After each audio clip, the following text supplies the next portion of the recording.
Three people, one, blast. And her dad went all the way to Australia. This is going to be the most exciting night of my life.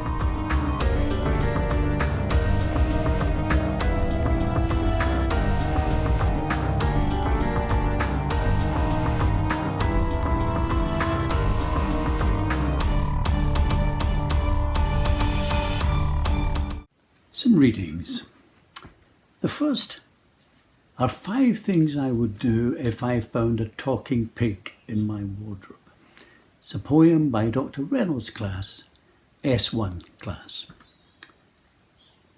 First thing I would do, 1, fry it into some bacon. 2, I would skedaddle because I have oinkophobia. 3, dress it up in some clothes. Who wants to talk to a naked pig?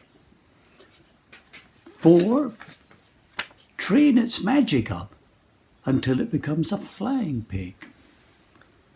And 5, put it in my bed and make sure it's comfy.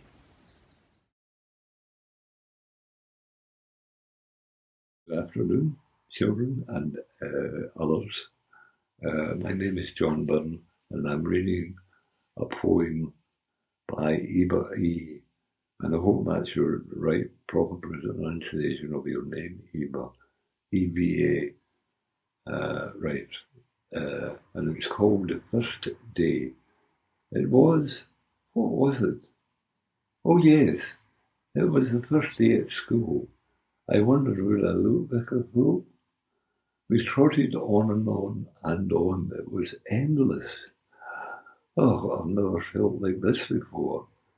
It was the nerve-wracking ringing in my head. Oh, all I want to do is go home to bed. I saw my school. Oh, would I act like a fool? I pushed the doors. I walked along while looking at the floor. Oh, how much I would rather be doing chores. As the day passed, the ringing stopped. This isn't bad, I thought.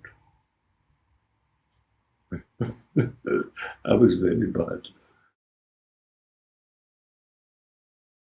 Letter poem by Ahmed.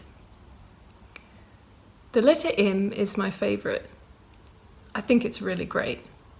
Some other letters are okay, but some I really hate. We would not have monsters, and that would be quite good. But we would not have McDonald's, and that's my favourite food. There would be no school on Mondays, but for me this is the best. Maybe we could have 2 Sundays and have 2 days of rest.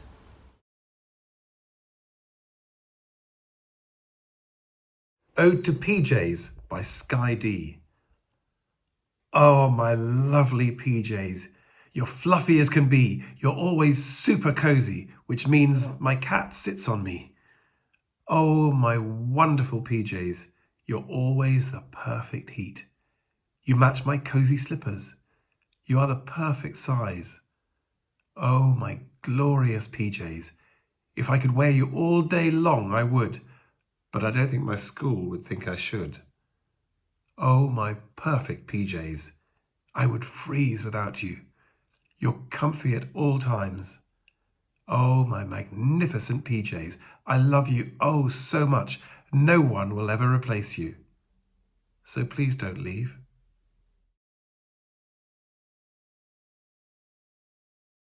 My final poem by Nixie. I always feel like a flower in a green, green park of emptiness. I always feel like a tiny little fish in a sea of sharks. I feel alone. I feel upset. I feel wrong to talk about it aloud. Life will always frighten me. I always feel like one of those people you see, one of those people that you just never notice. I feel like I only act like myself when I'm alone. Life will always frighten me. Life will always frighten me. Life will always frighten me.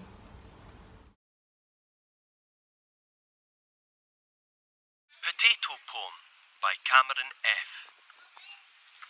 The potato sits on the couch, watching TV, big and plump as can be. The potato is a watcher. He likes to see what is around him and what passes by. The potato is an old man with wrinkled skin. He may soon be chucked in the bin. The potato is a coward from the big knife and the chopping chamber, where no potato dares to venture.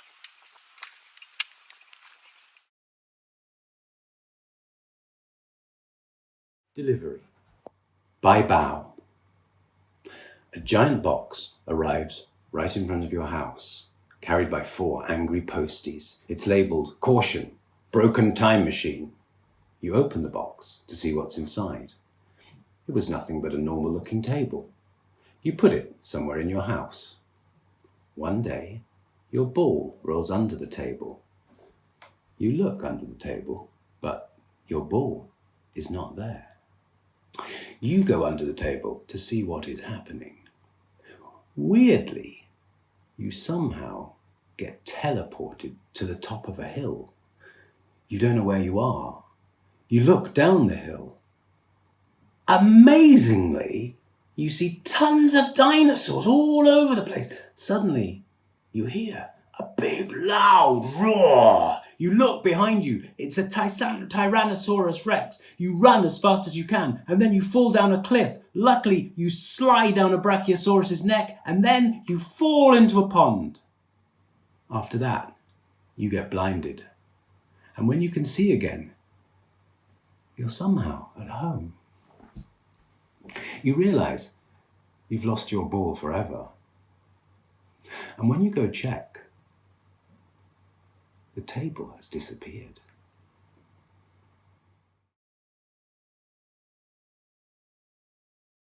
Hi, I'm Sara Sheridan and I'm going to read a couple of poems. This is I Hope by Gracie.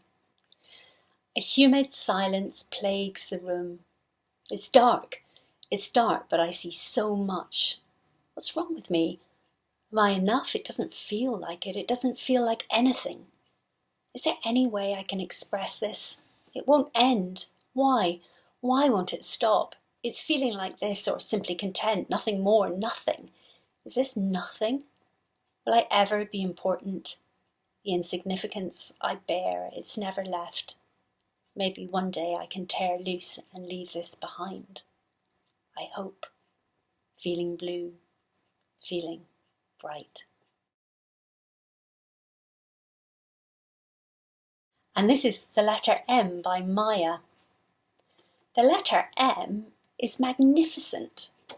It really is majestic. If there were no M, manners would be non-existent. You could never visit Miami, Morocco, or Mallorca. If there was no M, nobody would think twice about having monkeys in a zoo, nor could anyone's favourite colour be maroon. If there was no M, vegetarians would have no worries about meat. People could not make a single meme. If there was no M, when thousands worked, they would not get rewarded with money. And words like market and me would sound ever so weird.